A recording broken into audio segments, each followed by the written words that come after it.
Okay. All right, Dr. Russo. So the first question that I have for you is data released by New York State showed that restaurants and bars accounted for less than 1.5% of COVID cases in September, October, and November. Why was a second shutdown necessary? Well, I think that that data that New York State released was imperfect. It was based on contact tracing data. And we know, at least from studies elsewhere, that a significant number of individuals never respond when contact tracers reach out to them. And often people are reluctant to confess certain activities they might have been done that was riskier, state that they were in a favorite, venue, restaurant, bar, or whatever. And so the data is imperfect. The other thing that's important to realize, and that particular New York State study demonstrated that most of the spread and infections were occurring in households, and that's certainly true. But we spend much, much more time in our households compared to a restaurant. And our households are really like our own personal indoor restaurant. And so, that study wasn't normalized for time. So when people go out to eat, they may spend an hour or 90 minutes or so in a restaurant, where we're in our home all of the time. So despite that data, I think there's little question that any venue that you're indoors where people cannot wear masks at all times poses an increased risk for getting infected with the new coronavirus. Now, having said that, we know that Western New York is out of any zone restrictions, and before Governor Cuomo did that, the courts actually ruled that restaurants can go ahead and open for indoor dining. However, just because you could do something doesn't mean it's a good idea. So I really strongly recommend at this time, while we still have a significant community burden of disease, that it's really best to avoid any indoor scenario where people are not wearing masks at all time, which usually involves food and drink, whether that's in your own house or whether that's in a public venue. That's the best advice to stay safe and not get infected. You just answered my next question because I was going to ask what guidelines should the public follow in response to businesses being partially open. You just answered it for me. Do you? Oh, go ahead. Right.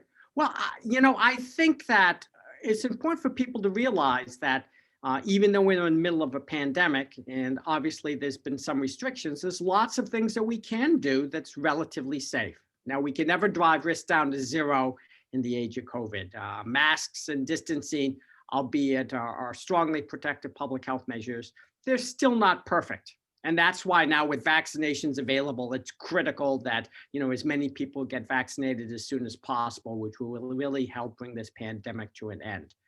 But, venues, particularly large big box stores where ventilation is good, such as supermarkets and various other department stores where people can wear masks at all times, there's space for distancing. Again, though the risk isn't zero, are relatively safe. So I feel comfortable going to, a Wegmans. The produce section is always scary for me, but they were scary before COVID. So, I think those venues are okay. It's the scenarios where people are really crowded together and there's no opportunity for spacing, where people are not wearing masks, whether it's based on the activity or they're just not being compliant, right? If I see people not wearing masks, even if they should be, I'll just head in the other direction. Those are the scenarios that you would like to avoid. But if there are situations where people are good with mask compliance, they're able to wear them at all times, it's not overcrowded and people are nicely spaced, I think it's relatively safe to go ahead and go to those particular locales. What do you think about the people who are opposed to getting the coronavirus vaccine? They're called the anti-vaxxers. What are your thoughts on those people? Well, it's unfortunate that there's a small but significant segment of our population that doesn't believe in vaccination. Vaccines are the greatest medical advance in terms of saving lives and extending lifetimes.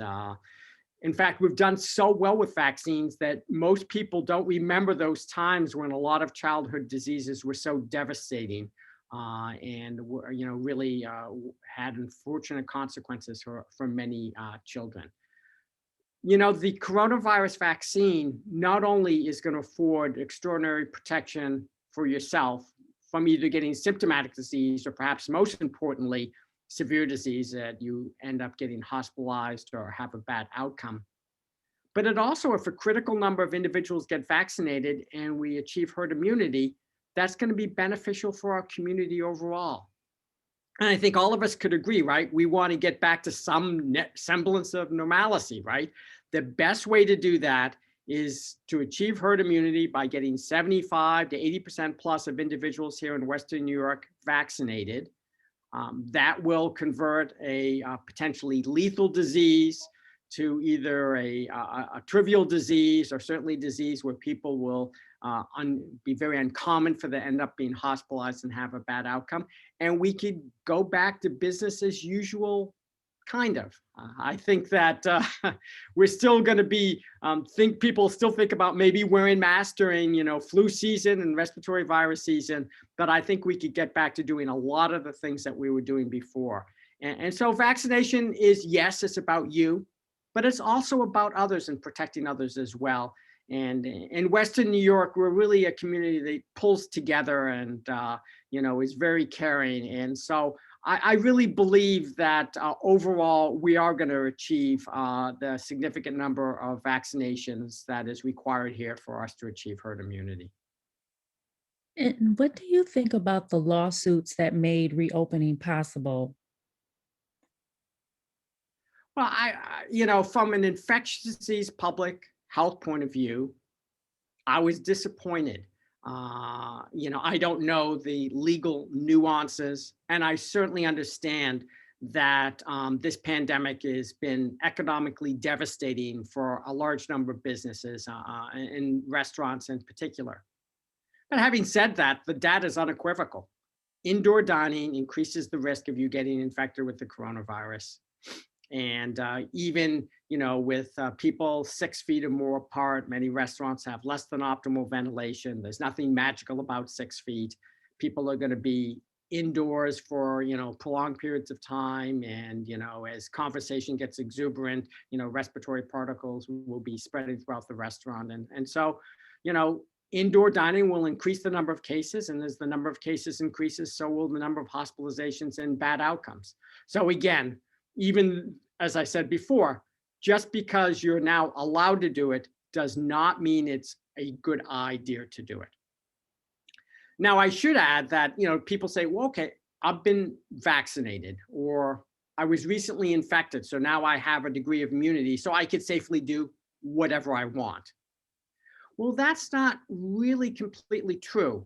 It is true that if you've been vaccinated or you've been infected, it's likely that that will afford you a significant degree of protection and you probably won't get a symptomatic illness or certainly a serious illness.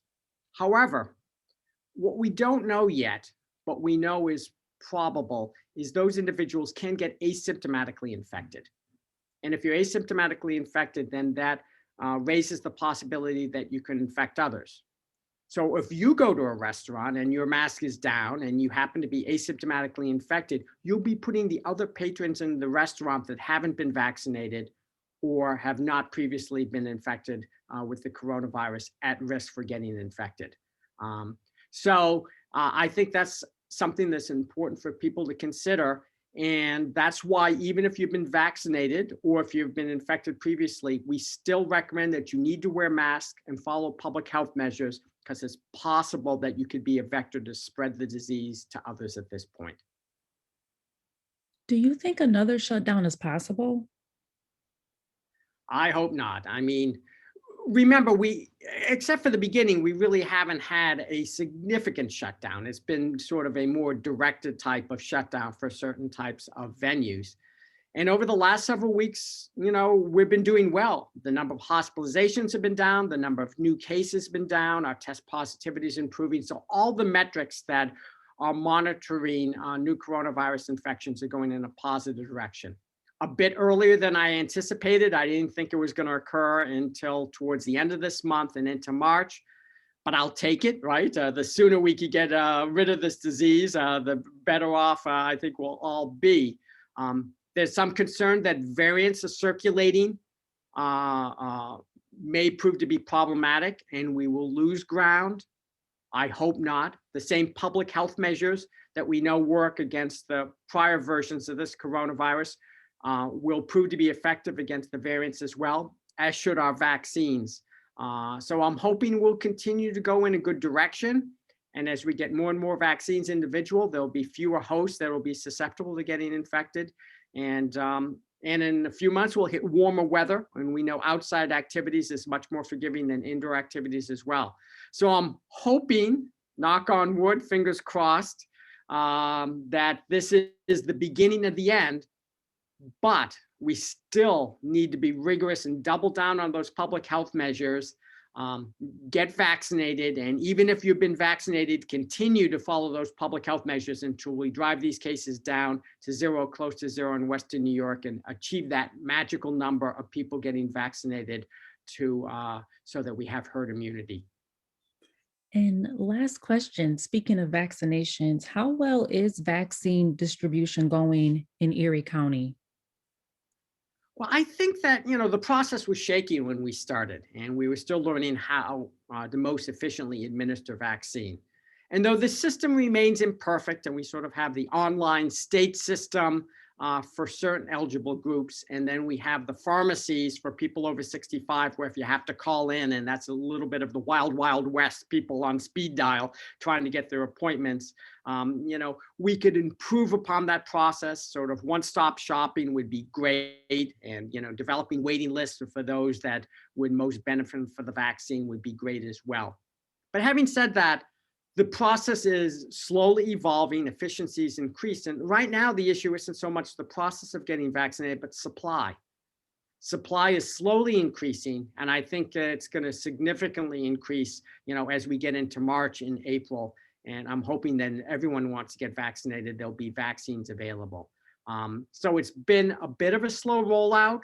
We're gaining momentum. We're doing better every single day, and I anticipate it's going to continue to improve. And I'm hoping by the time we get to, sometime in the early part of June, fingers crossed, that we'll hit that critical number of people to get vaccinated. I saw in the paper today, they were anticipating, maybe 15 months before we get there here in Erie County. I'm hoping for we're going to do much, much, much better than that. Certainly right now we have great enthusiasm for getting vaccinated, and for people getting vaccinated, and I hope we can keep that momentum up. So as supply increases, we'll be able to hit those marks that we need to do. Yes, thank you. Thank you, Dr. Russo. That was all the questions I had. All right. Thank you. Oh, I'm going to stop now. Stop the